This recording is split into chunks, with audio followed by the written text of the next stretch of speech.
चेतना का एक आयाम है जो समय के परे जा सकता है। यमराज उसका जीवन लेने आए। मार्कंडेय जो जीवन के तरीके जानता था, उसने बस एक सरल काम किया। कहते हैं कि वो 15 साल के बच्चे की तरह जीता रहा, क्योंकि वो चेतना के उस आयाम के संपर्क में आ गया जिसे हम काल भैरव कहते हैं।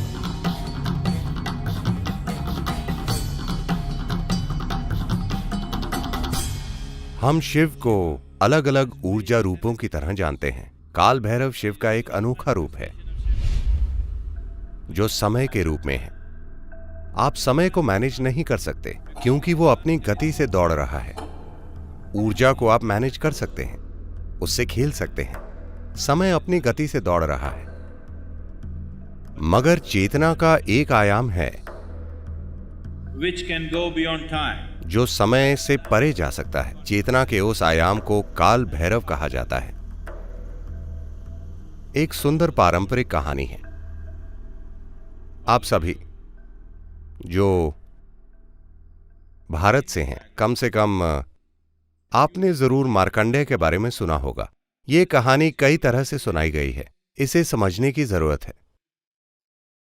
मार्कंडेय एक बच्चा था। जब वो पैदा हुआ या उसके पैदा होने से पहले ये चुनाव किया गया, मां बाप को चुनना था कि या तो वे एक मूर्ख पैदा करें जो 100 साल तक जिएगा, या प्रखर तेजस्वी प्राणी जो सिर्फ 16 साल जिएगा। मां बाप समझदार थे और उन्होंने दूसरा विकल्प चुना कि वे एक तेजस्वी बच्चे को पैदा करेंगे जिसमें जबरदस्त क्षमताएं होंगी। मगर जैसे जैसे दिन और साल बीते, क्योंकि वे एक्सपायरी डेट जानते थे, हर बच्चा जो आप पैदा करते हैं एक्सपायरी डेट के साथ आया है, बस आप एक्सपायरी डेट जानते नहीं, खुद की भी नहीं। मगर अब वे अपने बच्चे की एक्सपायरी डेट जानते थे, तो वे बहुत परेशान हो गए। जैसे जैसे तारीख करीब आने लगी और उन्होंने ये बात बच्चे को बता दी, क्योंकि बच्चा असाधारण बुद्धिमान और ज्ञानी था। और जब वो क्षण आया जब मृत्यु के देवता यम उसका जीवन लेने आए, मार्कंडेय जो जीवन के तरीके जानता था, उसने बस एक सरल काम किया। शिव का एक रूप था, एक लिंग के आकार में, एक ऊर्जा रूप, जिसकी खास तौर पर काल भैरव के रूप में प्राण प्रतिष्ठा की गई थी। उसने बस लिंग को पकड़ लिया। जैसे ही उसने लिंग को पकड़ा, समय रुक गया और मृत्यु उस तक नहीं पहुंच पाई और उसे वहीं पकड़ लिया। फिर चेतना का वो आयाम उसके अंदर खुल गया Where he was not available for time anymore. जहां वो अब समय के लिए उपलब्ध नहीं था। कहते हैं कि वो 15 साल के बच्चे की तरह जीता रहा, कभी 16 का नहीं हुआ, क्योंकि वो चेतना के उस आयाम के संपर्क में आ गया जिसे हम काल भैरव कहते हैं। काल का अर्थ है समय। काल का अर्थ शून्य भी होता है। एक स्तर पर काल का अर्थ चक्र होता है, दूसरे स्तर पर काल का अर्थ चक्रों से परे भी होता है।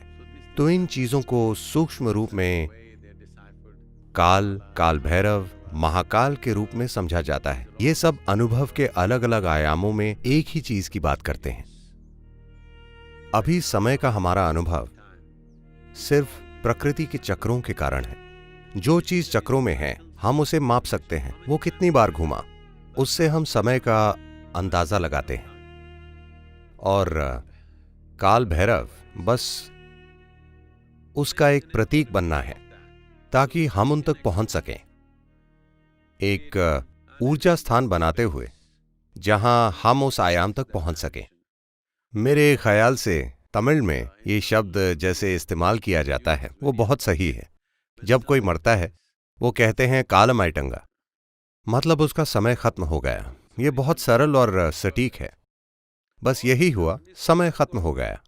वे समझते नहीं कि हम समय के खिलौने की तरह हैं। बस चल रहे हैं। जब बैटरी खत्म हो जाती है, फूक। बस अधिकांश लोग समझते नहीं कि समय खत्म हो रहा है। उन्हें लगता है कि वे हमेशा के लिए रहेंगे। नहीं, हम समय के खिलौने हैं। समय अभी हमारे साथ खेल रहा है और वो खत्म हो रहा है। आप कुछ करते हैं, वो खत्म हो जाता है। आप कुछ नहीं करते, तब भी वो खत्म हो जाता है। आप ज्वालामुखी की तरह तीव्रता से जलिए, वो खत्म होगा। आप मंद रहिए, वो खत्म होगा। चाहे आप जो भी कर लें, वो खत्म हो रहा है। तो आप बस समय के खिलौने हैं। तो काल भैरव उस आयाम तक पहुंचना है ताकि आप समय के स्वामी बन जाएं। अगर आप समय के स्वामी बन जाते हैं, इसका अर्थ है कि आप जीवन और जीवन प्रक्रिया के भी स्वामी बन गए, क्योंकि सारी जीवन की प्रक्रिया समय में निहित है।